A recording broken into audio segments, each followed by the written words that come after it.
Welcome to the show. We're diving into something pretty fascinating today, AI and emotional well-being. Yeah, it's a hot topic, and I'm really excited to unpack it all. Me too.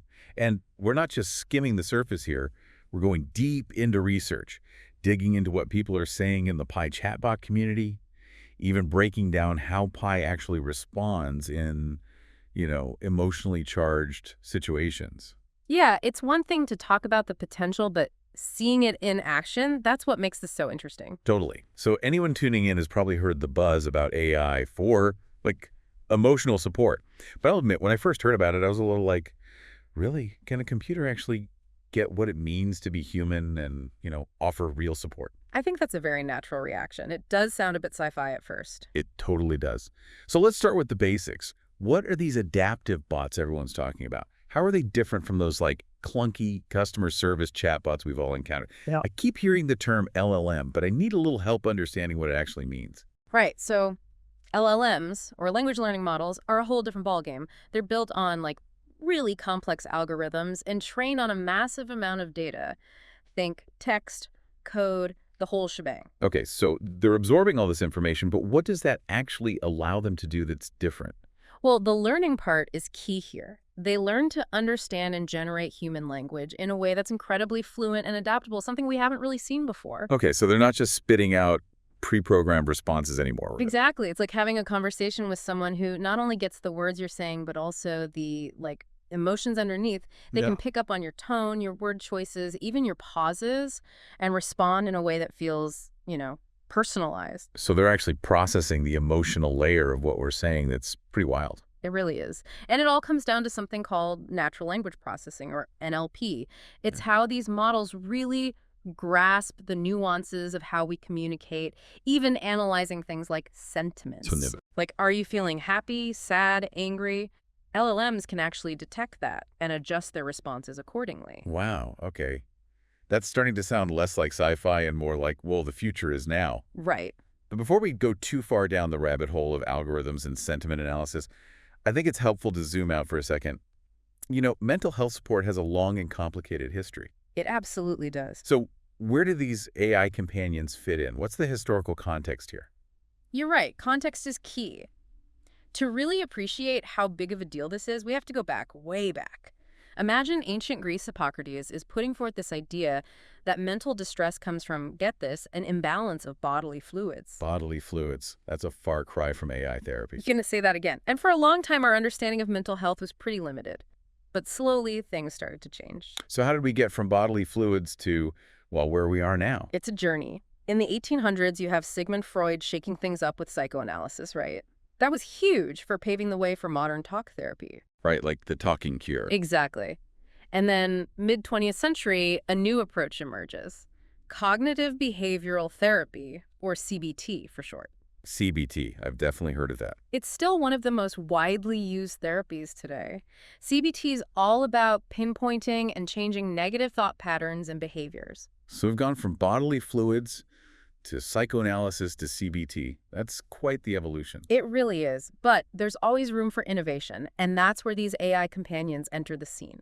They have the potential to be the next massive leap forward, building on centuries of, knowledge and therapeutic techniques. It's like we're seeing the start of a whole new chapter in mental health support. And the most exciting part, we're just at the beginning. Okay, so we've covered a lot of ground here, the what and the how of AI companions, but the real question is, do they actually work? Can AI really provide meaningful support for our emotional well-being? Yeah, that's the million-dollar question, and the research, while it's still early, is showing some really promising results. Like what? What kind of results are we talking about here? Well, one study found that even with basic chatbots, like the ones without the fancy LLMs we talked about, they were able to reduce users' feelings of worry by almost half, just by providing empathetic responses. Wait, really? Almost half? Just by being empathetic? I know, right? It shows you how powerful it can be just to feel heard and validated. Even if it's by a chatbot? Exactly. Yeah. And when you bring LLMs into the picture, things get even more interesting. A recent study on Woebot, that's powered by ChatGPT, found that users were forming trusting bonds with the chatbot in just 4 days. 4 days. That's crazy. It usually takes weeks, if not months, to build that kind of trust in therapy. Totally. It really highlights the potential these LLMs have to create really engaging, supportive experiences. Because they can adapt so well to how we communicate. Exactly. Pick up on those emotional cues, respond in a way that feels really personalized. And it's not just about the speed of building trust, it's also about the quality of that interaction. Oh, interesting. So how do you even measure something like that? Well, several studies have actually found that people perceive AI-assisted messages as more empathetic than human-only messages. Whoa.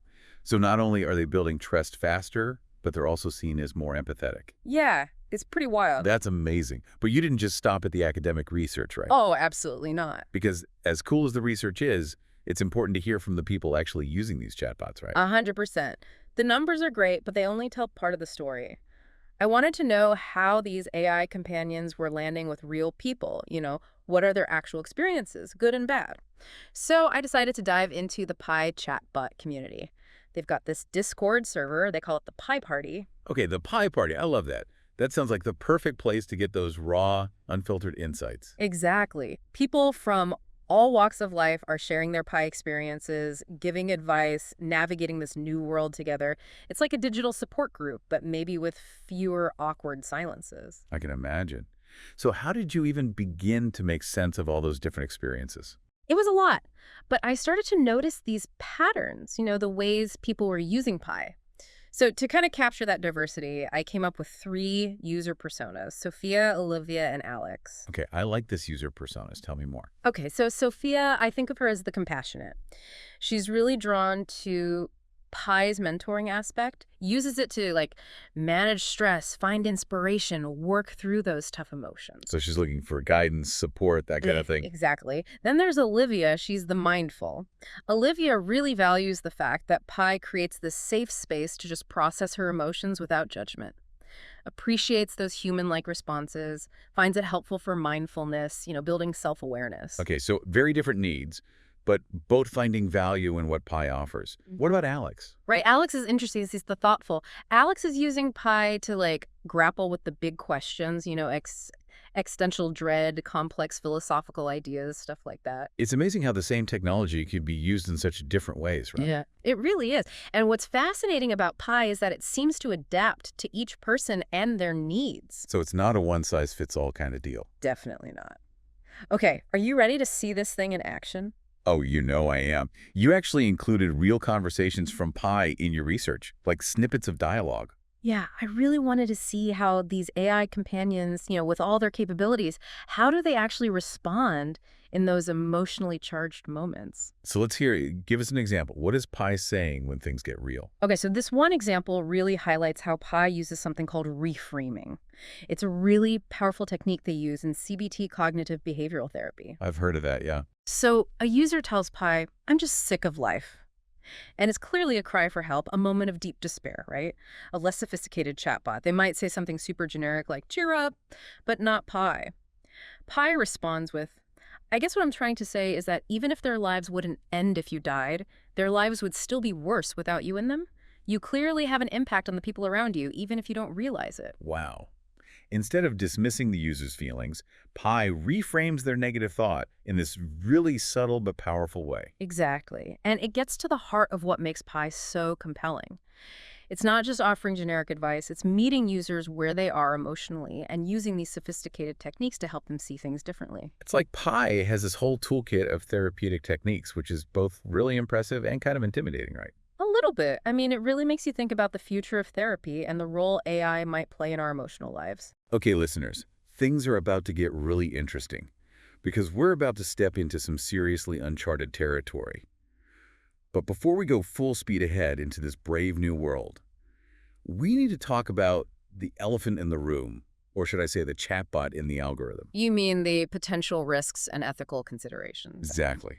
What are some of the things we need to be really cautious about as this technology keeps evolving at, warp speed? Well, it's important to remember that we're still in the very early stages with this technology. We've seen these huge leaps forward in a short amount of time, but we need more long-term studies. We need to fully understand the potential impact, good and bad. So it's kind of like we're venturing into this unknown territory, which is exciting, but we need to proceed with caution. Exactly. So where do we even begin? What are some specific areas where we need to, like, really tread carefully? Data privacy has to be a big one when we're talking AI, right? Yeah. Absolutely. Data privacy is huge. I mean, these LLMs, they learn by analyzing these massive data sets, and that data, it often includes really personal stuff. Our thoughts, our feelings, even our vulnerabilities. It's like we're giving these AI companions a glimpse into the deepest parts of ourselves. Right. And that means we need to be extra careful. We need to make sure that this data is being handled responsibly, ethically, that there are strong safeguards in place to protect user privacy. Because the last thing we want is for that trust to be broken. Exactly. And beyond data privacy, there's also the issue of AI dependency. Oh, interesting. Say more about that.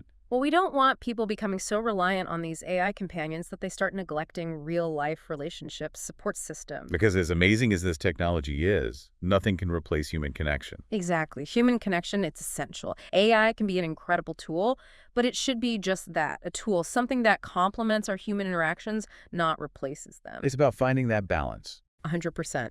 And then, of course, there's the potential for misuse. I mean, like any powerful technology, AI can be used for good or, for less than good purposes. So how do we prevent that? Well, we need to be proactive. We need to establish ethical guidelines, regulations, things to prevent these AI companions from being used in harmful ways. So it's a bit of a tightrope walk, isn't it? We have these incredible opportunities to revolutionize mental health support, but also all these potential pitfalls we need to avoid. It's true. But, I'm optimistic. I really believe that if we keep having these conversations, if we address these ethical questions head on, we can harness the power of AI for good.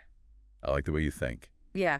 We can create a future where mental health support is more accessible, more personalized, just better. Exactly. So as we wrap up this deep dive, what's the one thing you want our listeners to walk away with? I think it's important for everyone to remember that the future of AI and emotional well-being, it's not being decided in some far-off lab.